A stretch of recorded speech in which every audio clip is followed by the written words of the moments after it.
Après Chama, la chanteuse José donne naissance à un nouveau bébé. Beaucoup d'Ivoiriens s'interrogent sur la paternité de cet enfant. Pour le savoir, retrouvez-nous après le générique.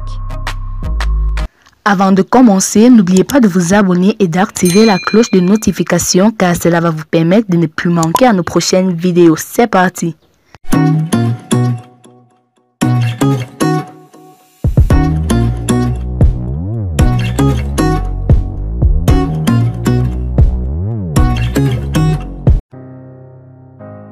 Après Chama, la chanteuse José donne naissance à un nouveau bébé. La naissance de ce deuxième enfant braque les projecteurs sur la diva et son ex-amant footballeur, Serai Dié. José encore maman après le petit Chama, Ayek Hassan félicite Serai Dié. Après la naissance de Chama, son premier fils en 2016, José Priscille Niakrou alias José est maman pour une nouvelle fois. La diva de la musique ivoirienne connaît à nouveau la joie de la maternité. Depuis quelques jours, la nouvelle fait la une de l'actualité People. Les internautes n'avaient qu'une interrogation. Celle de savoir si Serai Dié était le géniteur du nouveau-né. Joyeux pour la diva ivoirienne, ses fans et les internautes se posent la question de savoir si l'international Serai Dié serait le père de l'enfant.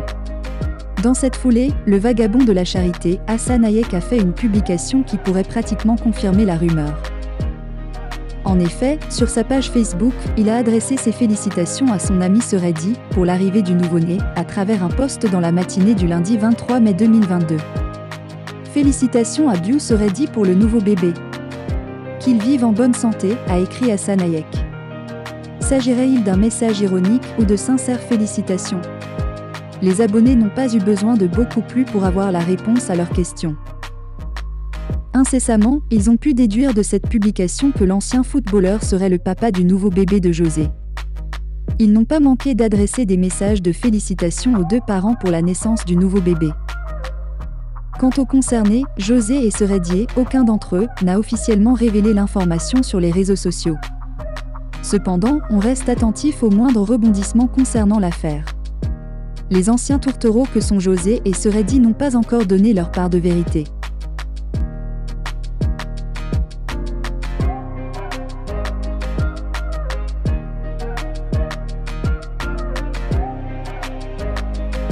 José est à nouveau maman. Les Ivoiriens s'interrogent sur la paternité.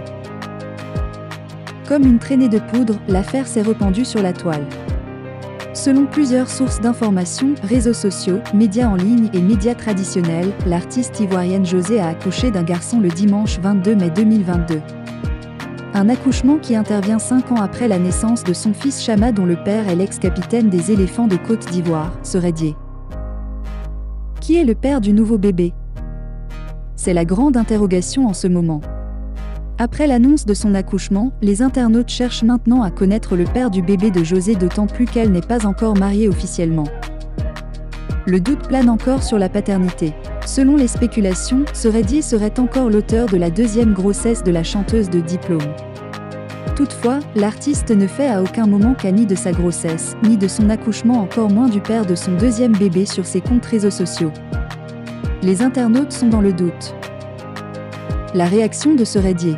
Sur sa page Facebook, Serai Dié a laissé ce message. Bonjour à toutes et à tous, j'ose espérer que vous allez tous bien grâce à Dieu. Je profite de l'occasion, de ce moment de joie et de bonheur pour voir plus. Quand on connaît le sens de l'humour de ce dernier, on serait tenté de prendre son poste au second degré.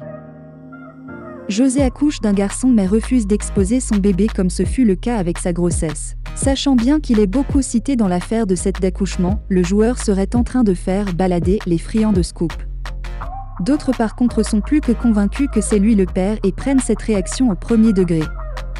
Si l'accouchement de la chanteuse qui a disparu des radars depuis un bout de temps est confirmé, le doute plane encore sur la paternité. La 1/5 conférence des parties, COP15, sur la désertification s'ouvre, lundi, à Abidjan avec la participation de 197 pays autour du chef de l'État ivoirien, Alassane Ouattara. Cette conférence réunira cette année des dirigeants de gouvernement, du secteur privé et de la société civile sur la thématique « Terre, la vie, héritage ». De la rareté à la prospérité. Selon le comité d'organisation, 197 chefs d'État et personnalités politiques se retrouveront autour du président ivoirien Alassane. Ouattara, pour appeler à la mobilisation afin que la terre continue de profiter aux générations présentes et futures pour ce qui sera la grande conférence jamais organisée en Côte d'Ivoire par les Nations Unies. L'Afrique en première ligne face à la désertification. La dégradation des terres est une problématique qui touche tous les continents. Sur le continent africain, particulièrement affecté par les aléas climatiques, les épisodes de sécheresse et d'inondation se sont multipliés ces dernières années. Environ 45% des terres africaines sont touchées par la désertification et l'Afrique perd actuellement 4 millions d'hectares de forêt chaque année en raison de la dégradation des terres. Les femmes et les jeunes sont parmi les populations les plus affectées par ces bouleversements. La COP15 s'emploiera à les placer au centre de l'agenda via des tables rondes à tour de thématiques telles que le chômage des jeunes et la formation professionnelle ou les impacts différenciés de la dégradation des terres sur les femmes et les hommes. Un Gender Caucus, réunion genre à huis clos, se déroulera ainsi du 10 au 12 mai et réunira des dirigeantes emblématiques, dont la première femme présidente de Finlande, Tarja Halonen, et la première dame de Côte d'Ivoire, Dominique Ouattara. L'initiative d'Abidjan vers un nouveau modèle de production. Lors de la COP15, la Côte d'Ivoire lancera une grande initiative pour augmenter la production agricole durable. Intitulée « Initiative d'Abidjan » et portée par le président Alassane Ouattara, elle a pour objectif d'accélérer la production agricole ivoirienne pour se diriger vers l'autosuffisance, tout en développant une agriculture durable et inclusive.